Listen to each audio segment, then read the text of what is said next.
Je me suis retirée, j'avais 50 ans. Le rêve de notre vie, de la mienne en tout cas, c'était de partir en voilier.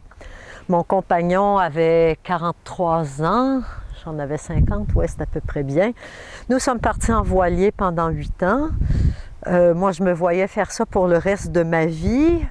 Naviguer, il y a beaucoup de travail à faire sur un voilier, c'est pas le farniente comme on le croit.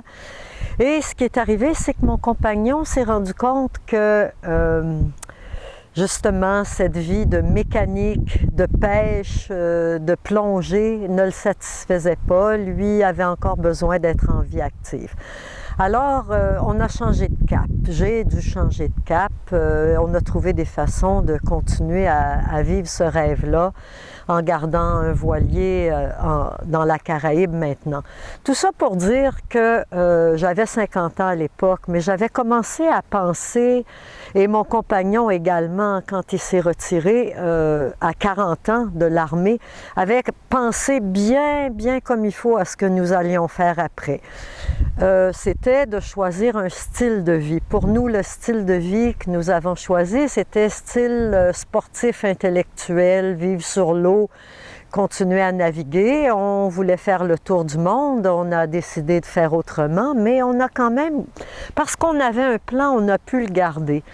Je ne sais pas si j'aurais pu faire ça si vers l'âge de 45 ans, quand tout s'est mis à faire mal, quand mes jointures se sont mis à saisir, quand mes genoux se sont mis à arthroser, quand tout ça, si je n'avais pas donné une grande priorité à ma santé, à me tenir loin du système médical, puis à prendre en main le véhicule dans lequel je vis, et à insister que mon compagnon fasse la même chose. Donc, nous avons fait ces choix-là d'être en santé parfaite. Ça implique beaucoup de choses. Ça a impliqué qu'on boive beaucoup moins que nos amis, qu'on arrête de festoyer à gauche, à droite pour un tout et un rien, qu'on mangeait moins au restaurant pour avoir assez d'argent pour voyager. Ça impliquait des choix d'une discipline personnelle, mais joyeuse. Moi, je dis, il ne faut pas faire de régime. Il faut trouver son régime. Puis le temps de commencer à faire ça, je vais vous le dire, mesdames, messieurs, c'est quand les petites poignées d'amour commencent à apparaître.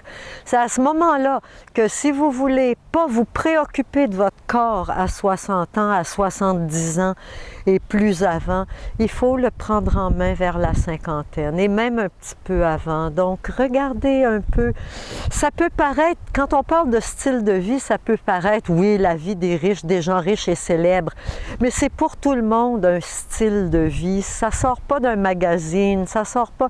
Ce sont des choix qu'on fait soit en tant que couple, soit en tant qu'individu, de regarder sa vie, de dire à quoi est-ce que je veux que ma vie ressemble à 60 ans. Bien, la mienne, plusieurs... Hein? Tu fais du yoga?